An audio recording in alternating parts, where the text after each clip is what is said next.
ਧੰਨ ਧੰਨ ਗੁਰਦੇਵ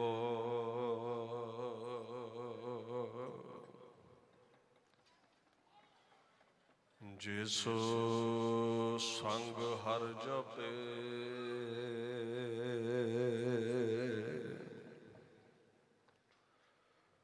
ਗੁਰ ਕਿਰਪਾਲ ਜਬ ਭਏ ਤਾਂ ਅਵਗੁਣ ਸਭ ਛਪੇ।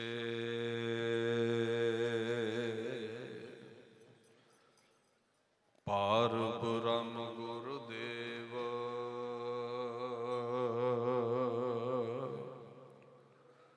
ਨੀਚੋ ਉੱਚ ਥਪੇ।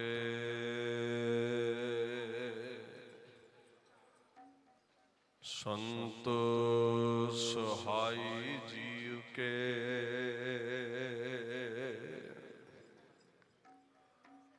ਭਵ ਜਲ ਤਾਰਨ ਹਾਰ।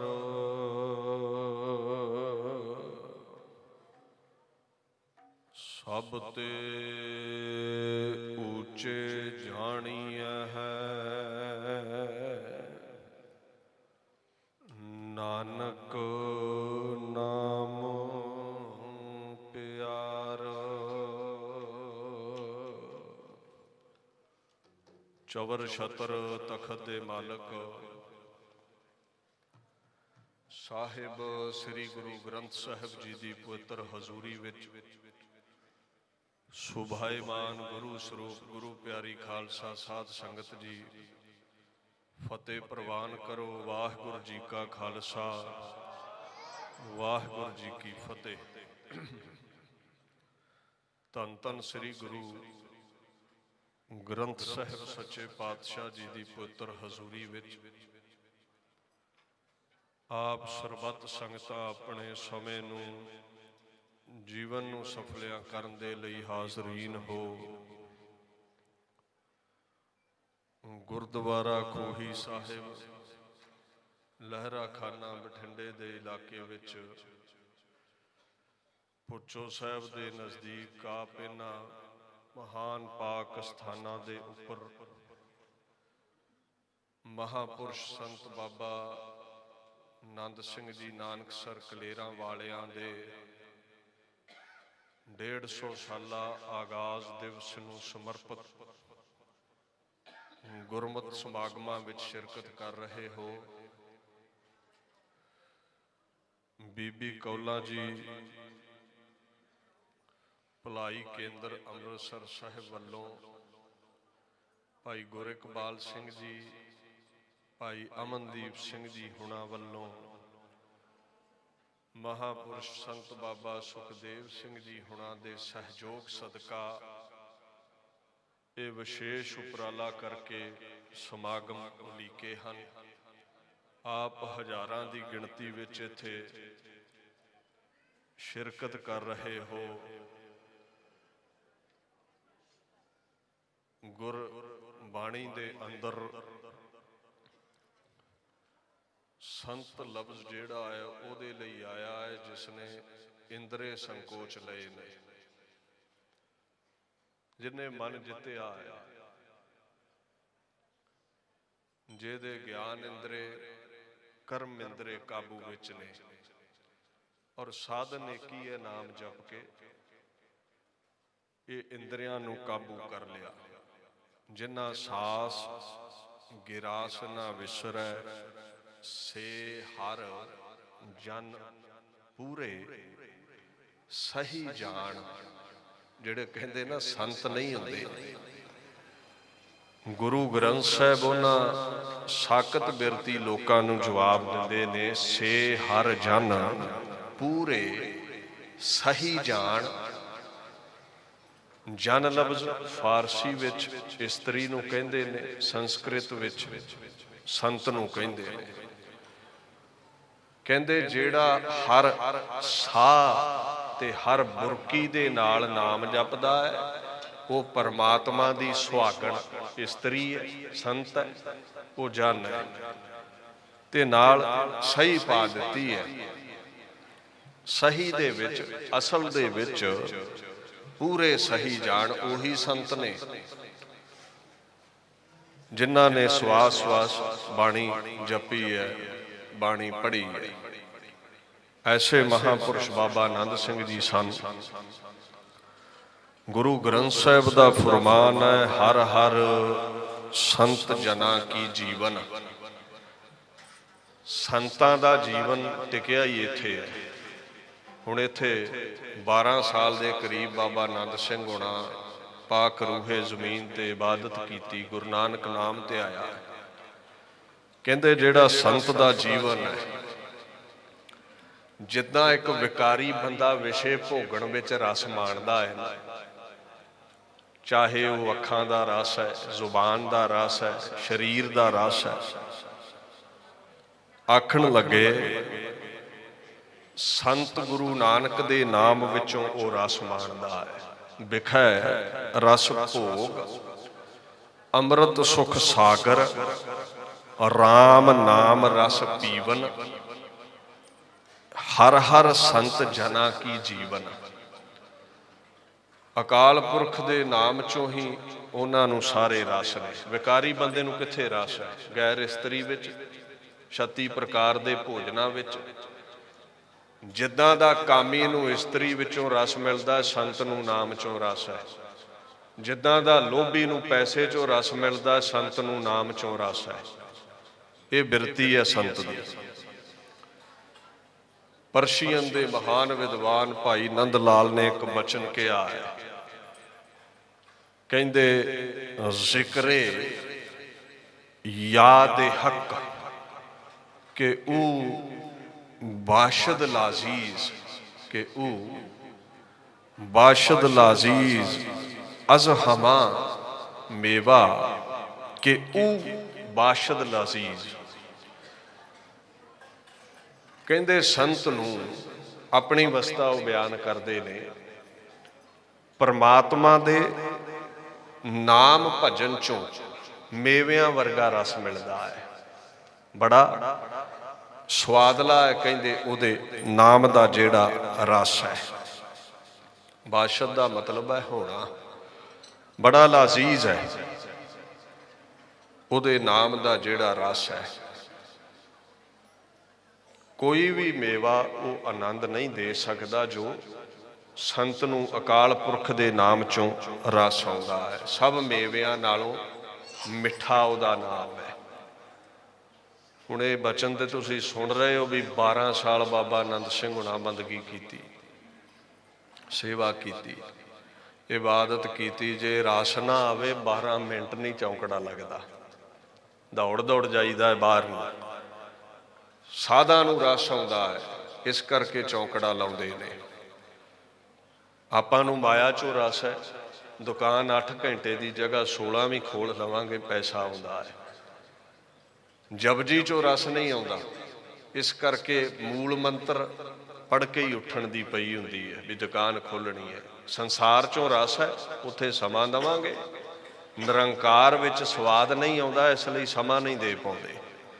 ਇਹੀ ਫਰਕ ਹੈ ਸਾਡਾ ਤੇ ਸੰਤ ਦਾ। ਸਾਨੂੰ ਸੰਸਾਰ ਚੋਂ ਰਸ ਆਉਂਦਾ, ਸਾਧ ਨੂੰ ਨਿਰੰਕਾਰ ਚੋਂ ਰਸ ਆਉਂਦਾ। ਤੇ ਜਿਸ ਨੂੰ ਰਸ ਆਇਆ ਉਹ ਬਾਬਾ ਆਨੰਦ ਸਿੰਘ ਬਣ ਗਏ, ਤੇ ਉਹਨੇ 12 ਸਾਲ ਚੌਂਕੜਾ ਲਾ ਕੇ ਇਬਾਦਤ ਕਰਨੀ ਹੈ। ਜਿਹਨੂੰ ਸਵਾਦ ਨਹੀਂ ਆਇਆ ਉਹ 12 ਮਿੰਟ ਨਹੀਂ ਬਵੇਗਾ। ਸੋ ਇਹ ਰਸ ਆਏ ਦੀ ਗੱਲ ਹੈ। ਇੱਕ ਜਗ੍ਹਾ ਮਹਾਰਾਜ ਨੇ ਹੋਰ ਉਦਾਹਰਣ ਦਿੱਤੀ, ਕਹਿੰਦੇ ਜੈਸੇ ਮਾਇਆ ਮੋਹੇ ਪ੍ਰਾਣੀ ਗਲਤ ਰਹੈ, ਤੈਸੇ ਸੰਤ ਜਨ ਰਾਮ ਨਾਮ ਰਵਤ ਰਹੈ। ਜਿਵੇਂ ਮਾਇਆ ਨਾਲ ਪ੍ਰੇਮ ਕਰਨ ਵਾਲਾ ਬੰਦਾ ਗਲਿਆ ਪਚਿਆ ਰਹਿੰਦਾ, ਪੈਸਿਆਂ ਵਿੱਚ ਹੀ ਜੁੜਿਆ ਰਹਿੰਦਾ ਹੈ, ਸਾਧ ਮਾਲਾ ਪਕੜ ਕੇ ਗੁਰੂ ਨਾਨਕ ਦੇ ਨਾਮ ਵਿੱਚ ਜੁੜੇ ਰਹਿੰਦੇ ਨੇ। ਹੁਣ ਜੇ ਕਿਸੇ ਤੁਸੀਂ ਲੋਭੀ ਕੋਲੋਂ ਪੈਸਾ ਖੋਹ ਲਓ ਤੇ ਉਹਦੀ ਜਾਨ ਨਿਕਲਦੀ ਹੈ, ਉਹਦੇ ਜੀਵਨ ਦਾ ਆਧਾਰ ਪੈਸਾ ਬਣ ਜਾਂਦਾ ਹੈ। ਇੱਦਾਂ ਹੀ ਸੰਤ ਦੀ ਜਾਨ ਨਿਕਲਦੀ ਹੈ ਰਾਮ ਦੇ ਨਾਮ ਤੋਂ ਦੂਰ ਹੋਇਆ। ਰਸ ਐਸਾ ਆਉਂਦਾ ਹੈ, ਕਹਿੰਦੇ ਸੰਤ ਜੀਵ ਹੈ ਜਪ ਪ੍ਰਾਨ ਆਧਾਰਾ। ਉਹਨਾਂ ਦੇ ਪ੍ਰਾਣਾਂ ਦਾ ਆਧਾਰ ਹੀ ਪ੍ਰਮਾਤਮਾ ਦਾ ਨਾਮ ਬਣ ਗਿਆ। ਹੁਣ ਜਦੋਂ ਜਪਦੇ ਰਹੇ ਪਾਰ ਬ੍ਰਹਮ ਜਨ ਰਹਿਆ ਸਮਾਏ, ਪਰਮੇਸ਼ਵਰ ਦੇ ਵਿੱਚ ਜਪਦੇ ਸਮਾ ਗਏ, ਪਰਮਾਤਮਾ ਦਾ ਰੂਪ ਹੋ ਗਏ। ਕਹਿੰਦੇ ਜਨ ਕੀ ਮਹਿਮਾ ਕਥੀ ਨਾ ਜਾਏ, ਜਿਹੜਾ ਰੱਬ ਵਿੱਚ ਅਭੇਦ ਹੋ ਗਿਆ ਉਹਦੀ ਮਹਿਮਾ ਦਾ ਅੰਤ ਨਹੀਂ ਪਾਇਆ ਜਾ ਸਕਦਾ। ਐਸੇ ਮਹਾਂਪੁਰਸ਼ ਬਾਬਾ ਆਨੰਦ ਸਿੰਘ ਜੀ ਸਨ। ਐਸਾ ਉਹਨਾਂ ਦਾ ਮਹਾਨ ਮਰਾਤਬਾ ਸੀ। ਬਾਣੀ ਦਾ ਫੁਰਮਾਨ ਹੈ, ਜਨ ਕੀ ਉਪਮਾ ਤੁਝ ਹੈ ਵਡਈਆ। ਕਿਉਂ ਅੰਤ ਨਹੀਂ ਪੈਂਦਾ? ਜਦੋਂ ਪਰਮਾਤਮਾ ਵਿੱਚ ਅਭੇਦ ਸੰਤ ਹੋ ਜਾਂਦਾ ਹੈ, ਇਕਮਿਕ ਹੋ ਜਾਂਦਾ ਹੈ, ਰੱਬ ਦੀ ਵਡਿਆਈ ਸੰਤ ਦੀ ਵਡਿਆਈ ਇੱਕ ਹੋ ਜਾਂਦੀ ਹੈ। ਰੱਬ ਦੇ ਗੁਣਾਂ ਦਾ, ਵਡਿਆਈ ਦਾ, ਗਤ ਦਾ, ਕੀਰਤੀ ਦਾ ਅੰਤ ਨਹੀਂ, ਤੇ ਜਿਹੜਾ ਸੰਤ ਉਹਦੇ ਵਿੱਚ ਭੇਦ ਹੋ ਗਿਆ ਉਹ ਵੀ ਬੇਅੰਤ ਹੋ ਗਿਆ। ਬਾਬਾ ਆਨੰਦ ਸਿੰਘ ਜੀ 1870 ਈਸਵੀ ਕੱਤਕ ਦੀ ਪੂਰਨਮਾਸ਼ੀ ਵਾਲੀ ਰਾਤ, ਇਹ ਜੋ ਸਮਾਂ ਚੱਲ ਰਿਹਾ ਹੈ,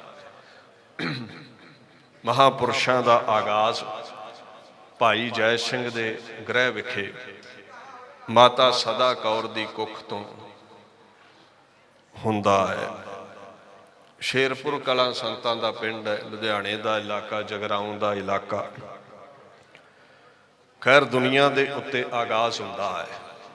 ਛੋਟੀ ਉਮਰ ਹੈ, ਸੰਖੇਪ ਵਿੱਚ ਹੀ ਜ਼ਿਕਰ ਕਰਾਂ, ਮਾਤਾ ਜੀ ਅਕਾਲ ਚਲਾਣਾ ਕਰ ਗਏ। ਬਾਣੀ ਦਾ ਫੁਰਮਾਨ ਹੈ, ਜੰਮਣ ਮਰਨਾ ਹੈ ਸੰਸਾਰ। ਇਹ ਦੁਨੀਆ ਦੀ ਕਾਰ ਹੀ ਐਸੀ ਹੈ।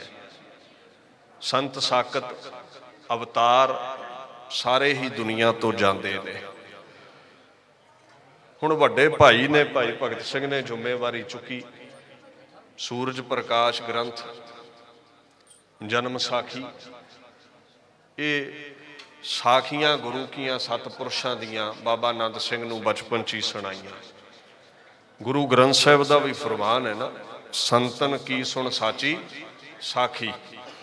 ਸੱਚੀਆਂ ਸਾਖੀਆਂ ਸਿੱਖਿਆਵਾਂ ਸੁਣ ਸਾਖੀ ਮਨ ਜਪ ਪਿਆਰ। ਕਹਿੰਦੇ ਸਾਖੀਆਂ ਤੂੰ ਸੁਣ, ਮਹਾਂਪੁਰਸ਼ਾਂ ਦੀਆਂ ਸੁਣੀ ਜਿੱਥੋਂ ਚੰਗੀ ਸੇਧ ਮਿਲੇ। ਸਾਖਤਾਂ ਦੀਆਂ ਨਾ ਸੁਣੀ, ਜਿਹੜੇ ਛੱਡ ਕੇ ਦੌੜ ਜਾਂਦੇ ਉਹਨਾਂ ਦੀਆਂ ਨਾ ਸੁਣੀ। ਸਾਖਤਾਂ ਤੋਂ ਤੇ ਦੂਰ ਰਹਿਣਾ ਹੈ। ਕਬੀਰ ਸਾਕਤ ਸੰਗ ਨਾ ਕੀਜੀਐ ਦੂਰੈ ਜਾਈਐ। ਕਬੀਰ ਜੀ ਕਹਿੰਦੇ ਵੇਖ ਕੇ ਭਾਜੋ। ਕਿਸੇ ਨੇ ਪੁੱਛਿਆ ਵੀ ਕੀ ਤੰਗੀ ਕੀ ਹੈ, ਡਰ ਕੀ ਹੈ ਸਾਕਤ ਦਾ? ਕਹਿੰਦੇ ਕਾਲਾ ਭਾਂਡਾ ਹੈ, ਅਗਰ ਥੋੜਾ ਜਿਹਾ ਵੀ ਸਪਰਸ਼ ਹਾਸਲ ਹੋ ਗਿਆ ਤੈਨੂੰ ਤੇ ਕਾਲਖ ਲੱਗੇਗੀ। ਨਿੰਦਕ ਬੰਦੇ ਤੋਂ ਦੂਰ ਰਹਿਣਾ ਹੈ। ਬਾਸਨ ਕਾਰੋ ਪਰਸੀਐ ਤੋ ਕਛ ਲਾਗੈ ਦਾਗ। ਸਾਖੀਆਂ ਸੁਣਨੀਆਂ ਸੰਤਾਂ ਦੀਆਂ। ਬਾਲ ਮੀਕੈ ਹੋਆ ਸਾਧ ਸੰਗ, ਇਹਨਾਂ ਦੀਆਂ ਸੁਣ। ਅਜਾਮਲ ਉਦਰਿਆ ਕਹੇ ਇੱਕ ਬਾਰ, ਇਹਨਾਂ ਦੀਆਂ ਸੁਣ। ਧਰੂ ਕੋ ਮਿਲਿਆ ਹਰ ਨਿਸੰਗ, ਇਹਨਾਂ ਦੀਆਂ ਸੁਣ। ਜਦੋਂ ਸੰਤਾਂ ਦੀਆਂ ਸਾਖੀਆਂ ਸੁਣੇਗਾ, ਪਰਮੇਸ਼ਰ ਪ੍ਰਤੀ ਤੇਰੇ ਅੰਦਰ ਪਿਆਰ ਪੈਦਾ ਹੋਵੇਗਾ। ਕੀ ਹੋਵੇਗਾ? ਗੁਰ ਸਾਖੀ ਜੋਤ ਪ੍ਰਗਟ ਹੋਏ। ਗੁਰੂ ਦੀ ਸਿੱਖਿਆ ਨਾਲ, ਸਾਖੀ ਨਾਲ ਅਕਾਲ ਪੁਰਖ ਦੀ ਅਗੰਮੀ ਜੋਤ ਪ੍ਰਗਟ ਹੋਵੇਗੀ। ਭਾਈ ਭਗਤ ਸਿੰਘ ਨੇ ਲਗਨ ਪੈਦਾ ਕਰ ਦਿੱਤੀ ਬਾਬਾ ਆਨੰਦ ਸਿੰਘ ਦੇ ਹਿਰਦੇ ਅੰਦਰ, ਬਚਪਨ ਚੋਂ ਹੀ ਇਹ ਸਾਖੀਆਂ ਸੁਣਾ ਕੇ। ਦੂਜਾ ਭਾਈ ਸੰਤਾ ਸਿੰਘ ਹਰੇ 14 ਕੁ ਵਰ੍ਹਿਆਂ ਦੇ ਬਾਬਾ ਜੀ ਹੋਏ ਤੇ ਕਿਰਤ ਵੀ ਕਰਦੇ ਨੇ। ਜੋ ਕਮਾਉਣਾ ਗਰੀਬਾਂ ਦੇ ਵਿੱਚ ਵੰਡ ਦੇਣਾ। ਸਾਧਾਂ ਦਾ ਦਿਆਲੂ ਸੁਭਾਅ ਹੁੰਦਾ ਹੈ। ਕਿਰਤ ਵਿਰਤ ਕਰ ਧਰਮ ਦੀ, ਹੱਥੋਂ ਦੇ ਕੇ ਭਲਾ ਮਨਾਵੈ, ਸਿੱਖੀ ਦਾ ਸਿਧਾਂਤ ਹੈ। ਭਾਈ ਗੁਰਦਾਸ ਕਹਿੰਦੇ ਕਿਰਤ ਕਰੋ ਦਸਵੰਧ ਕੱਢੋ, ਇਹ ਸਿਧਾਂਤ ਹੈ। ਘਾਲ ਖਾਏ ਕਿਛ ਹੱਥੋਂ ਦੇ, ਨਾਨਕ ਰਾਹੋ ਪਛਾਣੈ ਸੇ। ਇਹ ਗੁਰੂ ਗ੍ਰੰਥ ਸਾਹਿਬ ਦੇ ਵੀ ਬੋਲ ਨੇ। ਖੈਰ ਰਾਤ ਨੂੰ ਜਦੋਂ ਪਰਿਵਾਰ ਨੇ ਸੌਂ ਜਾਣਾ ਤੇ ਇਹਨਾਂ ਚੌਂਕੜਾ ਲਾ ਲੈਣਾ ਇਕਾਂਤ ਵਿੱਚ, ਇਬਾਦਤ ਕਰਨੀ, ਬੰਦਗੀ ਕਰਨੀ, ਸਿਮਰਨ ਕਰਨਾ। ਗੁਰੂ ਗ੍ਰੰਥ ਸਾਹਿਬ ਕਹਿੰਦੇ ਨੇ ਸਤਿਪੁਰਸ਼ਾਂ ਦੀ ਅਵਸਥਾ ਹੈ, ਅੰਨ ਦਿਨ ਗੁਣ ਗਾਵਹਿ ਸਦ ਨਿਰਮਲ ਸਹਿਜੇ ਨਾਮ ਸੁਮਾਤੇ। ਦਿਨ ਰਾਤ ਸਾਧੂ ਗਾਉਂਦੇ ਗਾਉਂਦੇ ਨਾਮ ਵਿੱਚ ਹੀ ਰਲ ਮਿਲ ਜਾਂਦੇ ਨੇ। ਐਸਾ ਉਹਨਾਂ ਦਾ ਜੀਵਨ ਸੀ। ਭਾਈ ਭਗਤ ਸਿੰਘ ਅਕਾਲ ਚਲਾਣਾ ਕਰ ਗਏ। ਉਹਨਾਂ ਦੇ ਘਰੋਂ ਵਿਧਵਾ ਜੋ ਬੀਬੀ ਸੀ, ਬਾਬਾ ਆਨੰਦ ਸਿੰਘ ਦੇ ਘਰ ਬਿਠਾਉਣ ਲੱਗਾ ਹੈ ਪਰਿਵਾਰ। ਮਹਾਂਪੁਰਸ਼ ਘਰ-ਬਾਰ ਤਿਆਗ ਕੇ ਹਜ਼ੂਰ ਸਾਹਿਬ ਗਏ। ਇੱਕ ਬੜੀ ਉੱਥੇ ਕਠਿਨ ਸੇਵਾ ਹੈ। ਗੁਰੂ ਪਾਤਸ਼ਾਹ ਸ਼ਸਤਰਾਂ ਦਾ ਇਸ਼ਨਾਨ ਕਰਾਉਣ ਲਈ ਹਜੂਰ ਸਾਹਿਬ ਜੋ ਨਦੀ ਚੋਂ ਜਲ ਲੈ ਕੇ ਆਉਂਦੇ ਨੇ ਨਾ, ਗਾਗਰ ਭਰ ਕੇ, ਤੜਕੇ 1 ਵਜੇ, ਤਕਰੀਬਨ ਸਾਲ ਤੋਂ ਉੱਪਰ ਸਮਾਂ ਮਹਾਂਪੁਰਸ਼ਾਂ ਨੇ ਗੋਦਾਵਰੀ ਨਦੀ ਤੋਂ ਜਲ ਦੀ ਗਾਗਰ ਨਿਤਨੇਮ ਦੇ ਨਾਲ ਭਰ ਕੇ ਲਿਆਉਣੀ ਗੁਰੂ ਪਾਤਸ਼ਾਹ ਦੀ ਹਜ਼ੂਰੀ ਦੇ ਵਿੱਚ। ਇਉਂ ਘਰੋਂ ਜਾ ਕੇ ਹਜੂਰ ਸਾਹਿਬ ਸੇਵਾ ਕੀਤੀ। ਇਹਦੇ ਨਾਲੋਂ ਵੱਡੀ ਕੋਈ ਸੇਵਾ ਨਹੀਂ ਹੈ। ਮਨ ਮੇਰੇ ਸਤਿਗੁਰ ਸੇਵਾ ਸਾਰ, ਗੁਰ ਸੇਵਾ ਤੇ ਹਰ ਪਾਈ ਹੈ, ਜਾ ਕਉ ਨਦਰ ਕਰੇ। ਗੁਰੂ ਦੀ ਸੇਵਾ ਤੋਂ ਹੀ ਕਾਲ ਪੁਰਖ ਮਿਲਦਾ ਹੈ। ਸਭ ਨੂੰ ਵੱਡੀ ਸੇਵਾ ਹੀ ਇਹ ਹੈ, ਮਹਾਂਪੁਰਸ਼ਾਂ ਨੇ ਕੀਤੀ। ਕਹਿੰਦੇ ਇਸ ਸੇਵਾ ਦੀ ਬਦੌਲਤ ਹੀ ਮਾਨਸ ਤੇ ਦੇਵਤੇ ਭਏ, ਧਿਆਇਆ ਨਾਮ ਹਰੇ। ਇਸ ਸੇਵਾ ਦੇ ਨਾਲ ਇਸ ਦੁਨੀਆ ਦੇ ਉੱਤੇ ਆਮ ਇਨਸਾਨ ਵੀ ਦੈਵਿਕ ਬਰਕਤਾਂ ਦਾ ਮਾਲਕ ਬਣ ਜਾਂਦਾ ਹੈ। ਉੱਥੋਂ ਪਰਮਾਤਮਾ ਵੱਲੋਂ ਹੀ ਕੁਝ ਗਿਆਨ ਐਸਾ ਹਾਸਲ ਹੋਇਆ ਵੀ ਜਾਓ ਗੁਰੂ ਗ੍ਰੰਥ ਸਾਹਿਬ ਮਹਾਰਾਜ ਦੀ ਬਾਣੀ ਦੀ ਸੰਥਿਆ ਕਰੋ। ਹਜੂਰ ਸਾਹਿਬ ਤੋਂ ਇੱਥੇ ਆ ਗਏ ਇਸ ਇਲਾਕੇ ਵਿੱਚ, ਬਠਿੰਡੇ ਦਾ ਇਲਾਕਾ ਲਹਿਰੇ ਖਾਨੇ। ਬਾਬਾ ਵਧਾਵਾ ਸਿੰਘ ਜੀ ਨਾ ਇੱਥੇ ਬਾਣੀ ਬੜੀ ਪੜ੍ਹਦੇ ਸਨ ਤੇ ਨਾਲ ਬੱਚਿਆਂ ਨੂੰ ਗੁਰੂ ਗ੍ਰੰਥ ਸਾਹਿਬ ਦੀ ਇਤਿਹਾਸ ਦੀ ਵਿੱਦਿਆ ਦਿੰਦੇ ਸਨ। ਉਹਨਾਂ ਕੋਲੋਂ ਆ ਕੇ ਗੁਰੂ ਗ੍ਰੰਥ ਸਾਹਿਬ ਦੀ ਸੰਥਿਆ ਲਈ ਗੁਰ ਪ੍ਰਸਾਦੀ ਵਿੱਦਿਆ ਵਿਚਾਰੈ, ਪੜ੍ਹ ਪਾਵੈ ਮਾਨ, ਵਿੱਦਿਆ ਵਿਚਾਰੀ। ਚੌਂਕੜਾ ਵੇਖ ਕੇ ਬਾਬਾ ਵਧਾਵਾ ਸਿੰਘ ਨੇ ਸੋਚਿਆ ਵੀ ਇਹ ਉੱਚੀਆਂ ਮੰਜ਼ਲਾਂ ਵੱਲ ਜਾਣ ਵਾਲਾ ਹੈ। ਚਲੋ ਤੁਹਾਨੂੰ ਬਾਬਾ ਮਹਾ ਹਰਨਾਮ ਸਿੰਘ ਹੁਣਾਂ ਕੋਲ ਭੁੱਚੋ ਲੈ ਚੱਲਾਂ। ਉੱਥੇ ਲੈ ਆਏ। 12 ਸਾਲ ਬਾਬਾ ਮਹਾ ਹਰਨਾਮ ਸਿੰਘ ਹੁਣਾਂ ਨੂੰ ਮੁਰਸ਼ਦ ਧਾਰ ਕੇ ਸੇਵਾ ਕੀਤੀ ਹੈ ਬਾਬਾ ਆਨੰਦ ਸਿੰਘ ਹੁਣਾਂ ਨੇ। ਜਦੋਂ ਤੁਸੀਂ ਉਹਨਾਂ ਮਹਾਂਪੁਰਸ਼ਾਂ ਦੀਆਂ ਸਾਖੀਆਂ ਪੜ੍ਹਦੇ ਹੋ ਨਾ, ਇਬਾਦਤ ਕੀਤੀ, ਬੰਦਗੀ ਕੀਤੀ, ਸੇਵਾ ਕੀਤੀ, ਖੁਸ਼ੀਆਂ ਲਈਆਂ ਬਾਬਾ ਮਹਾ ਹਰਨਾਮ ਸਿੰਘ ਹੁਣਾਂ ਦੀਆਂ। ਇੱਥੇ ਲਗਨ ਹੋਰ ਵੀ ਪਰਪੱਕ ਹੋ ਗਈ। ਦੀਨ ਦੁਨੀਆ ਦੇ ਮਾਲਕ ਗੁਰੂ ਗ੍ਰੰਥ ਸਾਹਿਬ ਕਹਿੰਦੇ ਨੇ ਸੰਤਾਂ ਸੰਗਤ ਮਿਲ ਰਿਹਾ। ਸੰਤ ਦੀ ਸੰਗਤ ਵਿੱਚ ਜਿਹੜਾ ਮਿਲਦਾ ਹੈ, ਪੂਰੇ ਸਾਧੂ ਦੀ ਸੰਗਤ ਵਿੱਚ ਜਪ ਰਾਮ ਨਾਮ ਸੁਖ ਪਾਏ। ਪਰਮਾਤਮਾ ਨੂੰ ਉਹ ਮਿਲਦਾ ਹੈ, ਰਾਮ ਦਾ ਨਾਮ ਜਪ ਕੇ ਸਦੀਵੀ ਸੁਖ ਮਾਣਦਾ ਹੈ ਤੇ ਸੁਖ ਵੰਡਦਾ ਹੈ। ਇਹਦੇ ਬਾਅਦ ਹੋਰ ਵੀ ਕਠਿਨ ਤਪੱਸਿਆ ਉਹਨਾਂ ਆਰੰਭ ਕੀਤੀ। ਭਾਰਤ ਵਰਸ਼ ਵਿੱਚ ਬੜਾ ਵਿਚਰੇ। ਅੱਜ ਕੱਲ੍ਹ ਪਾਕਿਸਤਾਨ ਦਾ ਇਲਾਕਾ ਸਮਝੋ। ਚੂਨੀਆਂ ਦਾ ਜਿਹੜਾ ਜ਼ਖੀਰਾ ਹੈ ਨਾ, ਜੰਗਲ, ਅੱਛਾ ਐਸੀ ਜਗ੍ਹਾ ਲੱਭਦੇ ਸਨ ਜਿੱਥੇ ਰੌਲਾ ਰੱਪਾ ਭੀੜ ਭੜੱਕਾ ਨਾ ਹੋਵੇ, ਲੋਕਾਈ ਤੋਂ ਹਟਵੀਂ। ਉਹ ਜਿਹੜਾ ਜ਼ਖੀਰਾ ਸੀ, ਜੰਗਲ ਸੀ, ਉੱਥੇ ਬਹਿ ਗਏ ਚੌਂਕੜਾ ਲਾ ਕੇ।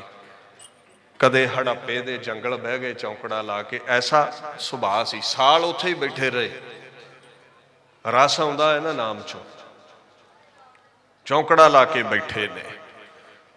ਚਾਹੇ ਉਹ ਝੰਗ ਮਗਿਆਣਾ ਹੈ, ਲਾਇਲਪੁਰ ਹੈ, ਜਿੰਨੇ ਵੀ ਇਹ ਇਲਾਕੇ ਨੇ ਤਾਰਿਆ, ਬੀਆਬਾਨ ਇਲਾਕਿਆਂ ਵਿੱਚ ਬੈਠ ਕੇ ਇਬਾਦਤ ਕੀਤੀ। ਕਹਿੰਦੇ ਜਪ ਤਪ ਸੰਜਮ ਕਰਮ ਧਰਮ ਹਰ ਕੀਰਤਨ ਜਨ ਗਾਇਓ।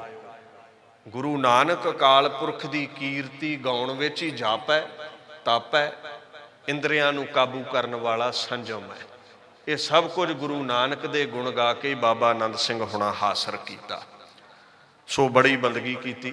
ਖਾਂਦੇ ਥੋੜਾ ਸਨ, ਪੱਤੇ ਖਾ ਕੇ ਜੰਗਲਾਂ ਦੇ ਗੁਜ਼ਾਰਾ ਕਰਨਾ, ਕਰੀਰ ਦੇ ਡੇਲੇ ਛਕਣੇ। ਮੈਂ ਇੱਕ ਗੱਲ ਕਹਿ ਦੇਵਾਂ, ਜਿਹਨੂੰ ਨਾਮ ਚੋਂ ਰਸ ਆਉਂਦਾ ਹੈ ਨਾ, ਗੁਰੂ ਗ੍ਰੰਥ ਸਾਹਿਬ ਕਹਿੰਦੇ ਤਿੱਥੈ ਊਂਘ ਨਾ ਭੁੱਖ ਹੈ, ਤਿੱਥੈ ਊਂਘ ਨਾ ਭੁੱਖ ਹੈ, ਹਰ ਅੰਮ੍ਰਿਤ ਨਾਮ ਸੁਖ ਵਾਸ। ਜਿੱਥੇ ਗੁਰੂ ਨਾਨਕ ਦੇ ਨਾਮ ਦੀ ਰਸਮਈ ਕੀਰਤੀ ਚੱਲਦੀ ਹੈ ਨਾ, ਜਿੱਥੇ ਉਸ ਨਾਮ ਦਾ ਰਸ ਆ ਗਿਆ, ਕਹਿੰਦੇ ਨਾ ਭੁੱਖ ਨਾ ਨੀਂਦ, ਉੱਥੇ ਸਭ ਕੁਝ ਹੀ ਉੱਡ ਜਾਂਦਾ ਹੈ। ਗੱਲ ਰਸ ਆਏ ਦੀ ਹੈ। ਸਾਨੂੰ ਨਹੀਂ ਆਇਆ, ਬਹੁਤਾ ਖਾਂਦੇ ਆ, ਬਹੁਤਾ ਸੌਂਦੇ ਆ। ਜਿਨ੍ਹਾਂ ਨੂੰ ਰਸ ਆ ਗਿਆ ਉਹ ਨਾਮ ਵਿੱਚ ਹੀ ਬੈਠੇ ਰਹਿੰਦੇ ਨੇ। ਉਹਨਾਂ ਦੁਨੀਆ ਤੋੜੇ ਬੰਧਨਾ, ਅਨ ਪਾਣੀ ਥੋੜਾ ਖਾਇਆ, ਸਭ ਬੰਧਨ ਟੁੱਟ ਗਏ। ਅੰਨ ਪਾਣੀ ਥੋੜਾ ਛਕਦੇ ਸਨ। ਹੁਣ ਉਹਨਾਂ ਮਹਾਂਪੁਰਸ਼ਾਂ ਦੇ ਜੀਵਨ 'ਚ ਸਾਖੀਆਂ ਬੜੀਆਂ ਪ੍ਰਚਲਿਤ ਨੇ। ਉਸ ਮਹਾਤਮਾ ਵਰਗਾ ਤਿਆਗ ਜੀਵਨ ਵਿੱਚ ਆ ਜਾਵੇ, ਪਤਾ ਨਹੀਂ ਕਿੰਨੇ ਜਨਮਾਂ ਦੀ ਇਬਾਦਤ ਚਾਹੀਦੀ ਹੈ। ਸੁਭਾਅ ਸੀ ਵੀ ਜੇ ਅੱਜ ਇਸ ਪਿੰਡ ਚੌਂਕੜਾ ਲਾਇਆ ਹੈ ਨਾ ਤੇ 5-7 ਦਿਨ ਬੈਠੇ ਰਹੇ, ਸੰਗਤ ਜ਼ਿਆਦਾ ਆਉਣ ਲੱਗ ਪਈ ਤੇ ਇੱਥੋਂ ਚੁੱਪ ਚਪੀਤੇ ਹੀ ਨਿਕਲ ਜਾਣਾ ਰਾਤ ਨੂੰ ਦੂਸਰੇ ਪਿੰਡ। ਆਪਣਾ ਜਸ ਕਰਵਾ ਕੇ ਬਹੁਤੇ ਰਾਜੀ ਨਹੀਂ ਸਨ। ਹੋਇਆ ਕਿ ਬਿਨਾਂ ਦੱਸਿਆ ਇੱਕ ਸਥਾਨ ਤੋਂ ਦੂਜੇ ਸਥਾਨ ਤੇ ਚਲੇ ਜਾਂਦੇ ਨੇ।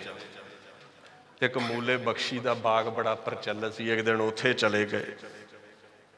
ਉਹ ਸੰਗਤ ਨੇ ਲੱਭਿਆ, ਨਗਰ ਮਗਿਆਣਾ ਦੇ ਨੇੜੇ ਨਾ ਝੰਗ, ਅੱਜ ਕੱਲ੍ਹ ਪਾਕਿਸਤਾਨ ਦਾ ਜਿਹੜਾ ਇਲਾਕਾ ਹੈ, ਉੱਥੋਂ ਸੰਗਤ ਨੇ ਲੱਭਿਆ ਤੇ ਮਗਿਆਣੇ ਪਿੰਡ ਦੇ ਲੋਕਾਂ ਨੇ, ਉਸ ਸ਼ਹਿਰ ਦੇ ਲੋਕਾਂ ਨੇ ਵਿਚਾਰ ਕੀਤੀ ਵੀ ਇੱਥੇ ਜਗ੍ਹਾ ਹੈ ਤੇ ਪਟਵਾਰੀ ਨੂੰ ਕਹਿੰਦੇ ਮਹਾਂਪੁਰਸ਼ ਉੱਦਾਂ ਨਹੀਂ ਟਿਕਣਗੇ, ਇੱਦਾਂ ਕਰ ਇਹਨਾਂ ਨੂੰ ਇਹਨਾਂ ਦੇ ਪਿਤਾ ਦਾ ਨਾਮ ਪੁੱਛ ਤੇ ਇਹ ਜਿਹੜੀ ਜਗ੍ਹਾ ਹੈ ਨਾ ਇਹਨਾਂ ਦੇ ਨਾਮ ਕਰ ਦੇ, ਫਿਰ ਇੱਥੇ ਕੁੱਲੀ ਕਾਲੀ ਪਾ ਕੇ ਦੇ ਦੇਵਾਂਗੇ, ਇੱਥੇ ਬੈਠ ਜਾਣਗੇ। ਵੇਖੋ ਗੁਰੂ ਪਾਤਸ਼ਾਹ ਦੇ ਚਰਨਾਂ 'ਚ ਅਭੇਦ ਮਹਾਂਪੁਰਸ਼, ਗੁਰੂ ਦੇ ਵਿੱਚ ਇੱਕ ਅਜ਼ਮਤ ਹੈ, ਬਿਨ ਬੋਲਿਆਂ ਸਭ ਕੁਛ ਜਾਣਦਾ।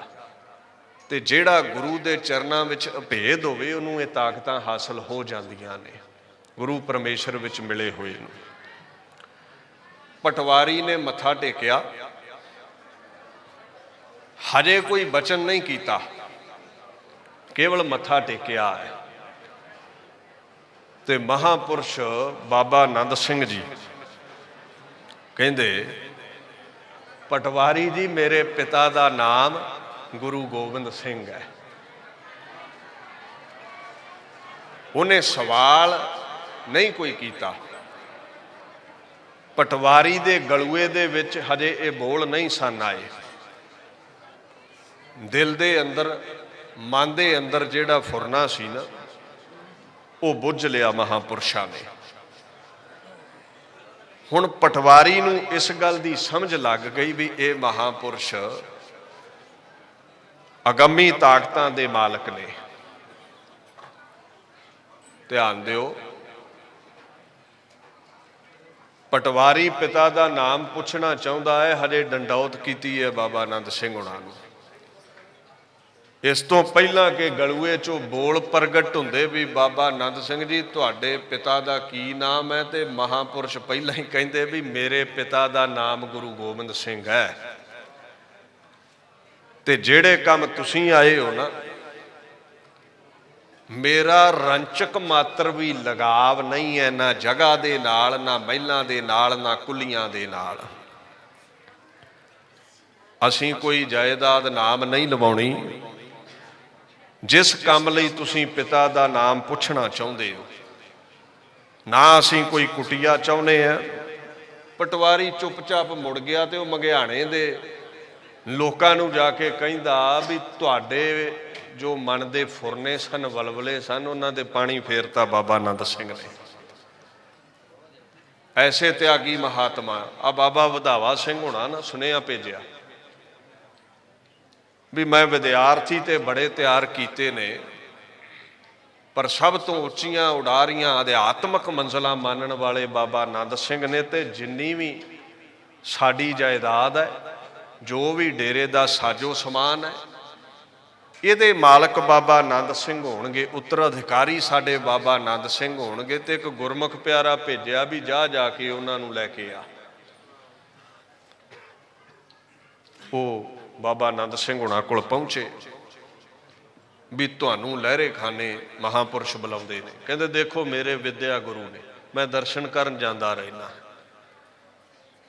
ਪਰ ਵਿਚਲੀ ਗੱਲ ਜਿਹੜੀ ਤੁਸੀਂ ਨਹੀਂ ਨਾ ਦੱਸ ਰਹੇ ਵੀ ਕਿਸ ਕਾਰਨ ਬੁਲਾ ਰਹੇ ਨੇ, ਉਹ ਜਿਹੜਾ ਕਾਰਨ ਹੈ ਉਹਦੇ ਕਰਕੇ ਹੁਣ ਮੈਂ ਜਾਵਾਂਗਾ ਨਹੀਂ। ਫਿਰ ਧਿਆਨ ਦਿਓ, ਬਿਨ ਬੋਲਿਆਂ ਸਭ ਕੁਛ ਜਾਣਦਾ। ਇਹ ਅਜ਼ਮਤਾਂ ਸਤਿਪੁਰਸ਼ਾਂ ਨੂੰ ਹਾਸਲ ਨੇ। ਗੁਰੂ ਗ੍ਰੰਥ ਸਾਹਿਬ ਕਹਿੰਦੇ ਨੇ, ਮੈਂ ਨਹੀਂ ਕਹਿੰਦਾ। ਰਿੱਧ ਸਿੱਧ ਨਵ ਨਿੱਧ, ਇਹ ਸਭ ਕੁਝ ਸਤਿਪੁਰਸ਼ਾਂ ਦੇ ਕੋਲ ਹੁੰਦਾ। ਅਸ਼ਟ ਸਿੱਧ ਨਵ ਨਿੱਧ, ਇਹ ਕਰਮ ਪ੍ਰਾਪਤ ਜਿਸ ਨਾਮ ਦੇਹ। ਜਿਹਦੇ ਕੋਲ ਨਾਮ ਹੈ, ਹੀ ਗੋਟ ਆਲ ਦਾ ਸਪਿਰਿਚੁਅਲ ਪਾਵਰਸ, ਉਹਦੇ ਕੋਲ ਸਭ ਅਜ਼ਮਤਾਂ ਆ ਜਾਂਦੀਆਂ ਨੇ। ਫਿਰ ਕੁਝ ਸਮਾਂ ਬਾਅਦ ਨਾ ਲਹਿਰੇ ਖਾਨੇ ਆਪ ਹੀ ਸਹਿ ਸੁਭਾਅ ਹੀ ਚਲੇ ਗਏ ਦਰਸ਼ਨ ਕਰਨ, ਵੀ ਮੇਰੇ ਵਿਦਿਆ ਗੁਰੂ ਨੇ ਬਾਬਾ ਵਧਾਵਾ ਸਿੰਘ। ਉਹ ਜਾਂਦਿਆਂ ਨੂੰ ਇੱਕ ਸਟਾਮ ਲਿਖਾ ਰਹੇ ਸਨ ਵੀ ਸਾਰੀ ਜਾਇਦਾਦ ਬਾਬਾ ਆਨੰਦ ਸਿੰਘ ਦੀ ਹੈ। ਤੇ ਜਦੋਂ ਬਾਬਾ ਆਨੰਦ ਸਿੰਘ ਪਹੁੰਚੇ ਤੇ ਕਹਿੰਦੇ ਜੀ ਇਹ ਸਟਾਮ ਤੇ ਦਸਤਖਤ ਕਰ ਦਿਓ। ਬਾਬਾ ਵਧਾਵਾ ਸਿੰਘ ਕਹਿੰਦੇ, ਤੇ ਬਾਬਾ ਆਨੰਦ ਸਿੰਘ ਕਹਿੰਦੇ ਜੀ ਮੈਂ ਕਦੀ ਕਲਮ ਨਹੀਂ ਫੜੀ, ਇਹ ਕੀ ਹੈ ਪੜ੍ਹ ਕੇ ਦੱਸੋ। ਤੇ ਬਾਬਾ ਵਧਾਵਾ ਸਿੰਘ ਕਹਿੰਦੇ ਜੀ ਇਹ ਜਾਇਦਾਦ ਦੇ ਕਾਗਜ਼ ਨੇ ਤੇ ਤੁਹਾਡੇ ਨਾਲ ਸਾਰੀ ਇਹ ਡੇਰੇ ਦੀ ਜਾਇਦਾਦ ਕਰਨ ਲੱਗਾ ਹੈ। ਬਾਬਾ ਆਨੰਦ ਸਿੰਘ ਨੇ ਜਿਹੜੇ ਉੱਥੇ ਬਚਨ ਕਹੇ ਨੇ ਨਾ, ਇਹ ਮੈਂ ਜਿਹੜੇ ਤਿਆਗ ਦੀ ਗੱਲ ਕਰ ਰਿਹਾ, ਇਹ ਜਨਮਾਂ ਜਨਮੰਤਰਾਂ ਦੀ ਇਬਾਦਤ ਤੋਂ ਬਾਅਦ, ਬੰਦਗੀ ਤੋਂ ਬਾਅਦ ਬੜੇ ਦੁਨੀਆ ਦੇ ਉੱਤੇ ਵਿਰਲੇ ਮਹਾਤਮਾ ਹੋਣਗੇ ਜਿਨ੍ਹਾਂ ਨੂੰ ਹਾਸਲ ਹੋਇਆ ਹੈ। ਬਾਬਾ ਵਧਾਵਾ ਸਿੰਘ ਨੂੰ ਕਹਿੰਦੇ ਜੀ ਵੇਖੋ, ਮੇਰਾ ਗੁਰੂ ਨਾਨਕ ਉਹ ਅਕਾਲ ਪੁਰਖ 14 ਤਬਕਾਂ ਦਾ ਮਾਲਕ ਹੈ, ਸਮੁੱਚੇ ਬ੍ਰਹਿਮੰਡ ਦਾ ਮਾਲਕ ਹੈ। ਮੈਂ ਉਹਦਾ ਸੇਵਕ, ਮੈਂ ਉਹਦਾ ਲਖਤੇ ਜਿਗਰ, ਮੈਂ ਉਹਦਾ ਦਿਲਬੰਦ, ਮੈਂ ਉਹਦਾ ਦਿਲਾਵਰ। ਤੇ ਗੱਲ ਇਹ ਹੈ ਵੀ ਪਿਓ ਦੀ ਜਾਇਦਾਦ ਸਾਰੀ ਪੁੱਤਰ ਦੀ ਹੁੰਦੀ ਹੈ, ਤੇ ਮੈਂ ਸਮੁੱਚੇ ਖੰਡਾਂ ਬ੍ਰਹਿਮੰਡਾਂ ਦੇ ਮਾਲਕ ਦਾ ਲਖਤੇ ਜਿਗਰ ਹਾਂ। ਤੇ ਮੈਂ ਸਾਰੀ ਸ੍ਰਿਸ਼ਟੀ ਨੂੰ ਲੱਤ ਮਾਰ ਕੇ ਤੇ ਆ ਨਿੱਕੀ ਦੀ ਖੁੱਡ 'ਚ ਵੜ ਕੇ ਬਹਿ ਜਾਵਾਂ ਵੀ ਆ ਟੁਕੜਾ ਜ਼ਮੀਨ ਦਾ ਨਾਂ ਲਵਾ ਲਵਾਂ। ਮੈਨੂੰ ਇਹ ਜ਼ਮੀਨ ਨਹੀਂ ਚਾਹੀਦੀ, ਮੈਨੂੰ ਮਹਾਂਪੁਰਸ਼ੋ ਇਹ ਜਾਇਦਾਦ ਨਹੀਂ ਚਾਹੀਦੀ। ਭਾਈ ਨੰਦ ਲਾਲ ਨੇ ਇੱਕ ਬੜਾ ਸੁੰਦਰ ਬਚਨ ਕਿਹਾ ਫਾਰਸੀ ਵਿੱਚ, ਕਹਿੰਦੇ ਤਮਾਮ ਦੌਲਤੇ ਦੁਨੀਆ ਬੈਕ ਨਿਗਹ ਬਖਸ਼ਿੰਦ ਯਕੀ ਬਿਦਾ ਕੇ ਗਾਦਾਇਨ ਓ ਸ਼ਾਹੇ ਸ਼ਹਿਨਸ਼ਾਹਾ।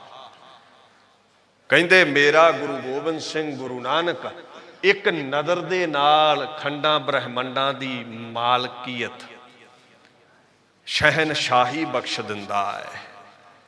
ਜਿਹੜਾ ਗੁਰੂ ਨਾਨਕ ਦੇ ਚਰਨਾਂ ਦਾ ਸੇਵਕ ਹੈ ਨਾ, ਉਹ ਬਾਦਸ਼ਾਹਾਂ ਦਾ ਬਾਦਸ਼ਾਹ ਹੈ। ਉਹ ਛੋਟੀ ਮੋਟੀ ਜਾਇਦਾਦ ਤੇ ਨਹੀਂ ਡਿੱਗੇਗਾ। ਜਿਸ ਨੂੰ ਬਖਸ਼ੇ ਸਿਫਤ ਸਾਲਾਹਾ ਨਾਨਕ ਪਾਤਸ਼ਾਹੀ ਪਾਤਸ਼ਾਹ। ਬਾਬਾ ਆਨੰਦ ਸਿੰਘ ਕਹਿੰਦੇ ਮੈਂ 14 ਤਬਕਾਂ ਦੇ ਮਾਲਕ ਗੁਰੂ ਨਾਨਕ ਦਾ ਲਖਤੇ ਜਿਗਰ ਸੇਵਕ ਆ, ਤੇ ਮੈਨੂੰ ਦੱਸੋ ਵੀ ਮੈਂ ਇਹ ਖੁੱਡ ਵਿੱਚ ਵੜ ਕੇ ਕਿਵੇਂ ਬਹਿ ਜਾਵਾਂ। ਬਾਣੀ ਨੇ ਇੱਕ ਬੜਾ ਸੁੰਦਰ ਫਰਮਾਨ ਕਿਹਾ, ਕਹਿੰਦੇ ਤੂੰ ਗੁਰੂ ਦਾ ਹੋ ਜਾ ਫਰੀਦਾ, ਜੇ ਤੂੰ ਮੇਰਾ ਹੋਏ ਰਹਿ ਸਭ ਜਗ ਤੇਰਾ ਹੋਏ। ਤੂੰ ਖੰਡਾਂ ਬ੍ਰਹਿਮੰਡਾਂ ਦਾ ਮਾਲਕ ਹੋ ਜਾਵੇਂਗਾ। ਭਾਵ ਕਿ ਕੁਝ ਵੀ ਨਾਂ ਨਹੀਂ ਲਵਾਇਆ। ਜੇ ਕਿਤੇ ਕੁੱਲੀ ਬਣਾ ਦੇਣੀ ਪਿੰਡ ਵਾਲਿਆਂ ਤੇ ਜਾਣ ਲੱਗੇ ਤੀਲੀ ਲਾ ਜਾਂਦੇ ਹੁੰਦੇ ਸਨ ਵੀ ਕਿਤੇ ਮੋਹ ਨਾ ਪੈ ਜਾਵੇ ਇਸ ਰਹਿਣ ਵਸੇਬੇ ਦੇ ਨਾਲ। ਦੇਖੋ ਏਡੇ ਤਿਆਗੀ ਸਨ। ਅੱਜ ਉਹਨਾਂ ਮਹਾਂਪੁਰਸ਼ਾਂ ਦੀ ਚਲਾਈ ਨਾਨਕ ਸਰ ਸੰਪਰਦਾਏ ਦੇ 800 ਤੋਂ ਉੱਤੇ ਠਾਠ ਨੇ,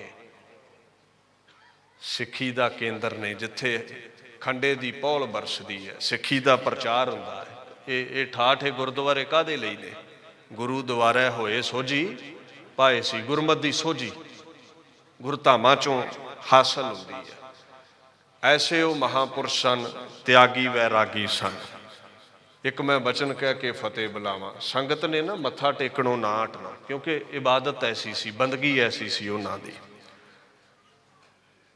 ਮਹਾਂਪੁਰਸ਼ਾਂ ਰੋਕ ਦੇਣਾ। ਉਹ ਵਿੱਚ ਕਈ ਵਿਦਵਾਨ ਹੁੰਦੇ ਸਨ, ਉਹਨਾਂ ਅੱਗੋਂ ਫਿਰ ਪੰਕਤੀ ਪੜ੍ਹ ਦੇਣੀ ਬਾਣੀ ਦੀ। ਇੱਕ ਦਿਨ ਸੰਗਤ ਵਿੱਚ ਆਏ ਕੁਝ ਵਿਦਵਾਨ, ਮੱਥਾ ਟੇਕਣ, ਨਮਸਕਾਰ ਕਰਨ। ਬਾਬਾ ਆਨੰਦ ਸਿੰਘ ਕਹਿੰਦੇ ਗੁਰੂ ਸਾਹਿਬ ਨੂੰ ਨਮਸਕਾਰ ਕਰੋ। ਕਹਿੰਦੇ ਜੀ ਸਾਨੂੰ ਗੁਰੂ ਸਾਹਿਬ ਨੇ ਕਿਹਾ ਹੈ, ਸੰਤ ਹੈ ਚਰਨ ਮਾਥਾ ਮੇਰੋ ਪਉਤ, ਸੰਤ ਹੈ ਚਰਨ ਮਾਥਾ ਮੇਰੋ ਪਉਤ, ਅਨਕ ਬਾਰ ਸੰਤ ਹੈ ਡੰਡੌਤ। ਇਹ ਤੇ ਗੁਰੂ ਸਾਹਿਬ ਕਹਿੰਦੇ ਨੇ। ਮੱਥਾ ਬਾਹਰ ਮੁਖੀ ਹੈ, ਸਥੂਲ ਅਰਥ। ਹੁਣ ਮਹਾਰਾਜ ਦਾ ਹੁਕਮ ਹੈ ਜੀ, ਮੱਥਾ ਟੇਕ ਦਿੱਤਾ। ਕਹਿੰਦੇ ਛੇਤੀ ਦੇ ਨਾਲ ਬਾਬਾ ਆਨੰਦ ਸਿੰਘ ਨੇ ਨਾ जिसने भी उन्होंने मत्था टेकना झटपट अगों मत्था टेक देना। ते बचन ऐसा करया करते सन, जो दीसै गुर सिखड़ा तिस निव निव लागो पाए जियो। गुरु के सिख नूं अगों नमस्कार कर देनी। ਉਹਦੇ ਬਾਅਦ ਜਦੋਂ ਹਜ਼ੂਰੀ ਵਿੱਚ ਰਹਿਣਾ ਨਾ ਗੁਰੂ ਗ੍ਰੰਥ ਸਾਹਿਬ ਉਹਨਾਂ ਦਾ ਨੇਮ ਇੱਦਾਂ ਦਾ ਸੀ, ਜਦੋਂ ਨਾਨਕਸਰ ਵੀ ਸਨ 3-4 ਘੰਟੇ ਸੁਬਾਹ ਕੀਰਤਨ ਸੁਣਨਾ, ਆਪਦਾ ਨਿਤਨੇਮ ਲਹਿਦਾ ਹੈ। ਫਿਰ ਸ਼ਾਮ ਨੂੰ ਕਥਾ ਕੀਰਤਨ 4 ਘੰਟੇ ਦੇ ਕਰੀਬ ਉਹਨਾਂ ਨੇ ਸੁਣਨਾ। ਹੁਣ ਹੋਇਆ ਕਿ ਜਦੋਂ ਵੀ ਹਜ਼ੂਰੀ ਵਿੱਚ ਬਹਿਣਾ ਤੇ ਵਾਰ-ਵਾਰ ਮੱਥਾ ਟੇਕੀ ਜਾਣਾ ਗੁਰੂ ਗ੍ਰੰਥ ਸਾਹਿਬ ਮਹਾਰਾਜ ਨੂੰ। ਇੱਕ ਸਿਧਾਂਤ ਹੈ ਬਾਣੀ ਦਾ, ਨੈਣੀ ਦੇਖੋ ਗੁਰ ਦਰਸ਼ਨੋ ਗੁਰ ਚਰਣੀ ਮੱਥਾ ਟੇਕਣਾ ਪਵੇਗਾ। ਤੂੰ ਆਪਣੇ ਪ੍ਰੋਫੈਸਰ ਦੀ, ਟੀਚਰ ਦੀ ਰਿਸਪੈਕਟ ਨਹੀਂ ਕਰਦਾ, ਕਈ ਆਖਣਗੇ ਵਿਚਾਰ ਕਰ ਲਓ, ਮੱਥਾ ਟੇਕਣ ਦੀ ਕੋਈ ਲੋੜ ਨਹੀਂ। ਇਹਨੂੰ ਮੂਰਖ ਨੂੰ ਸਮਝਾ, ਤੂੰ ਆਪਣੇ ਵਿਦਵਾਨ ਦੀ, ਟੀਚਰ ਦੀ, ਪ੍ਰੋਫੈਸਰ ਦੀ ਕਦਰ ਨਹੀਂ ਕਰੇਗਾ, ਕਦਮ ਬੋਸੀ ਨਹੀਂ ਕਰੇਗਾ। ਉਹਨੇ ਕਹਿਣਾ ਦਫਾ ਉਹ, ਇੱਥੇ ਹੋਰ ਕਈ ਆਉਂਦੇ ਨੇ ਪੜ੍ਹਨ, ਨਾ ਤੈਨੂੰ ਸਤਿਕਾਰ, ਨਾ ਤੈਨੂੰ ਅਦਬ, ਨਾ ਤੈਨੂੰ ਕੋਈ ਅਕਲ ਨਾ ਥੋ। ਪਹਿਲਾਂ ਮੱਥਾ ਟੇਕਣਾ ਪੈਂਦਾ ਹੈ। ਗੁਰਚਰਣੀ ਮੱਥਾ, ਨੈਣੀ ਦੇਖੋ ਗੁਰਦਰਸ਼ਨੋਂ, ਦਰਸ਼ਨ ਕਰਨੇ ਪੈਂਦੇ ਨੇ। ਵਿਚਾਰ ਦੀ ਭਾਸ਼ਾ ਬਾਅਦ ਦੀ ਹੈ। ਕੀ ਪੜ੍ਹਾਵੇਗਾ ਗੁਰੂ, ਇਹ ਬਾਅਦ ਦੀਆਂ ਗੱਲਾਂ ਨੇ। ਕਿਸੇ ਨੇ ਪੁੱਛ ਲਿਆ ਸੰਗਤ ਵਿੱਚੋਂ, ਬਾਬਾ ਜੀ ਵਾਰ-ਵਾਰ ਮੱਥਾ ਕਿਉਂ ਟੇਕਦੇ ਹੋ, ਇੱਕੇ ਵਾਰ ਗੱਲ ਨਹੀਂ ਬਣੀ। ਤੇ ਬਾਬਾ ਆਨੰਦ ਸਿੰਘ ਕਹਿੰਦੇ ਵੀ ਜਿੰਨੀ ਸੰਗਤ ਆ ਕੇ ਮੈਨੂੰ ਨਮਸਕਾਰ ਕਰਦੀ ਹੈ ਨਾ, ਮੈਂ ਉਹਦੇ ਨਾਲੋਂ ਦੂਣੀ ਵਾਰ ਗੁਰੂ ਸਾਹਿਬ ਅੱਗੇ ਨਮਸਕਾਰ ਕਰਕੇ ਸਾਰਾ ਭਾਰ ਲਾ ਦਿੰਦਾ ਹਾਂ। ਕਿਉਂਕਿ ਇਹ ਜਿੰਨਾ ਵੀ ਮੇਰੇ ਦਰ ਤੇ ਕੋਈ ਕਦਮ ਬੋਸੀ ਕਰਦਾ ਹੈ, ਸਾਰੀ ਕਿਰਪਾ ਗੁਰੂ ਨਾਨਕ ਦੀ, ਗੁਰੂ ਗ੍ਰੰਥ ਸਾਹਿਬ ਦੀ ਹੈ। ਜਨ ਨਾਨਕ ਸਤਿਗੁਰ ਪੂਜਿਆ ਤਿਨ ਹਰ ਪੂਜ ਕਰਾਵਾ। ਜਿਹੜੇ ਗੁਰੂ ਨਾਨਕ ਦੇ ਦਰ ਦੀ ਪੂਜਾ ਕਰਦੇ ਨੇ, ਉਹਨਾਂ ਦੀ ਪੂਜਾ ਸੰਸਾਰ ਕਰਦਾ ਹੈ। ਤੁਸੀਂ 150 ਸਾਲਾ ਮਹਾਂਪੁਰਸ਼ਾਂ ਦਾ ਮਨਾ ਰਹੇ ਹੋ, ਔਰ ਦੇਖੋਗੇ ਸਮੁੱਚੀ ਦੁਨੀਆ ਦੇ ਅੰਦਰ, ਦੇਸ਼ਾਂ ਪ੍ਰਦੇਸ਼ਾਂ ਦੇ ਵਿੱਚ ਇਹ ਦਿਹਾੜੇ ਮਨਾਏ ਜਾਣੇ ਨੇ। ਉਹਨਾਂ ਮਹਾਂਪੁਰਸ਼ਾਂ ਨੇ ਅਸੀਮ ਨਾਨਕ ਨਿਰੰਕਾਰੀ ਦੀ ਇਬਾਦਤ ਕੀਤੀ, ਬੰਦਗੀ ਕੀਤੀ, ਬੜੀਆਂ ਬਰਕਤਾਂ ਹਾਸਲ ਕੀਤੀਆਂ। ਨਾਨਕਸਰ ਬੈਠ ਗਏ, ਤੀਰਥਾਂ ਚੋਂ ਤੀਰਥੋ ਹੋ ਨਿਬੜਿਆ। 68 ਤੀਰਥ ਜਹ ਸਾਧ ਪੱਗ ਧਰ ਹੈ। ਸਤਪੁਰਸ਼ ਜਿੱਥੇ ਇਬਾਦਤ ਕਰਦਾ ਉਹ ਤੀਰਥੀ ਬਣ ਜਾਂਦੇ ਨੇ। ਇੱਥੋਂ ਚੱਲੇ ਭੁੱਚੋ ਸਾਹਿਬ ਤੋਂ ਮਹਾਂਪੁਰਸ਼ ਬਾਬਾ ਮਹਾ ਹਰਨਾਮ ਸਿੰਘ ਜੀ ਦੀ ਸੇਵਾ ਕਰਕੇ ਖੁਸ਼ੀਆਂ ਲਈਆਂ, ਨਾਲ ਬੈਠ ਕੇ ਨਾਮ ਜਪਿਆ, ਅਜ਼ਮਤਾਂ ਹਾਸਲ ਕੀਤੀਆਂ। ਔਰ ਗਲੂਏ ਵਿੱਚ ਇੰਨੀ ਤਾਕਤ ਆ ਗਈ, ਭਗਤ ਮੁਖੇ ਤੇ ਬੋਲਦੇ ਸੇ ਵਚਨ ਹੋਵੰਦੇ, ਵਚਨ ਪੂਰੇ ਹੋਣ ਲੱਗ ਪਏ। ਸੰਗਤਾਂ ਦਰ ਤੇ ਆਉਂਦੀਆਂ, ਝੋਲੀਆਂ ਭਰ ਕੇ ਲੈ ਜਾਂਦੀਆਂ। ਗੁਰੂ ਨਾਨਕ ਨਿਰੰਕਾਰੀ ਵਿੱਚ ਅਭੇਦ ਪੁਰਸ਼ ਹੋਏ ਨੇ। ਅੱਜ ਉਹਨਾਂ ਦੇ ਚਲਾਏ ਹੋਏ 68 ਗੁਰਧਾਮ ਸਿੱਖੀ ਦਾ ਕੇਂਦਰ ਨੇ। ਮੈਂ ਇੱਥੇ ਹੀ ਆਪਣੀ ਵਿਚਾਰ ਨੂੰ ਸੰਕੋਚਦਾ ਹਾਂ। ਆਪ ਸੰਗਤ ਦੇ ਵਿੱਚ ਬੜੇ ਹੀ ਸਤਿਕਾਰਤ ਵਿਦਵਾਨ ਰਾਗੀ ਜਨ ਮਹਾਂਪੁਰਸ਼ ਸੁਭਾਏਮਾਨ ਨੇ। ਭੁੱਚੋ ਸਾਹਿਬ ਤੋਂ ਮਹਾਂਪੁਰਸ਼ ਸੰਤ ਬਾਬਾ ਸੁਖਦੇਵ ਸਿੰਘ ਜੀ ਸੰਗਤ ਦੇ ਵਿੱਚ ਪਹੁੰਚੇ ਨੇ। ਉਹਨਾਂ ਨੇ ਵੀ ਦਰਸ਼ਨ ਕਰਨੇ ਨੇ ਆਪ ਸੰਗਤਾਂ ਦੇ। ਭਾਈ ਸਾਹਿਬ ਭਾਈ ਗੁਰਿਕਬਾਲ ਸਿੰਘ ਜੀ ਉਹ ਵੀ ਪਹੁੰਚੇ ਨੇ, ਜੀ ਆਇਆ ਹੈ। ਭਾਈ ਸਾਹਿਬ ਭਾਈ ਅਮਨਦੀਪ ਸਿੰਘ ਜੀ ਹੁਣਾਂ ਦਾ ਧੰਨਵਾਦ, ਜਿਨ੍ਹਾਂ ਦਾ ਹੁਕਮ ਸੀ ਆਪ ਸੰਗਤ ਦੇ ਚਰਨ ਪਰਸ਼ਨ ਦਾ। ਬੇਅੰਤ ਤਰੁੱਟੀਆਂ ਅਗੰਮ ਪੁਰਸ਼ਾਂ ਦੇ ਗੀਤ ਗਾਉਂਦਿਆਂ ਹੋ ਜਾਂਦੀਆਂ ਨੇ, ਆਪ ਸੰਗਤ ਨੇ ਖਿਮਾ ਕਰ ਦੇਣੀ। ਗੁਰੂ ਗ੍ਰੰਥ ਸਾਹਿਬ ਪਾਤਸ਼ਾਹ ਬਖਸ਼ ਲੈਣ ਜੀ। ਖੰਡੇ ਦੀ ਪੌਲ ਛਕੋ, ਗੁਰੂ ਵਾਲੇ ਬਣੋ, ਸਾਧੂਆਂ ਸਤਪੁਰਸ਼ਾਂ ਦੀ ਸੰਗਤ ਕਰੋ, ਸਾਗਤਾਂ ਤੋਂ ਦੂਰੀ ਬਣਾ ਕੇ ਰੱਖੋ। ਜਿਤਨੇ ਵੀ ਗੁਰਧਾਮ 68 ਡੇਰੇ ਨੇ, ਜਿੱਥੇ ਗੁਰੂ ਗ੍ਰੰਥ ਸਾਹਿਬ ਦਾ ਪ੍ਰਕਾਸ਼ ਹੈ, ਸਿੱਖ ਨੇ ਉੱਥੇ ਸਿਜਦਾ ਕਰਨਾ ਹੈ। ਜਿੱਥੇ ਕੋਈ ਦੇਹਧਾਰੀ ਗੁਰੂ ਬਣਿਆ ਬੈਠਾ ਹੈ, ਉੱਥੋਂ ਅਸੀਂ ਦੂਰੀ ਬਣਾਉਣੀ ਹੈ। ਵਾਹਿਗੁਰੂ ਜੀ ਕਾ ਖਾਲਸਾ, ਵਾਹਿਗੁਰੂ ਜੀ ਕੀ ਫਤਿਹ। ਬੋਲੇ ਸੋ ਨਿਹਾਲ।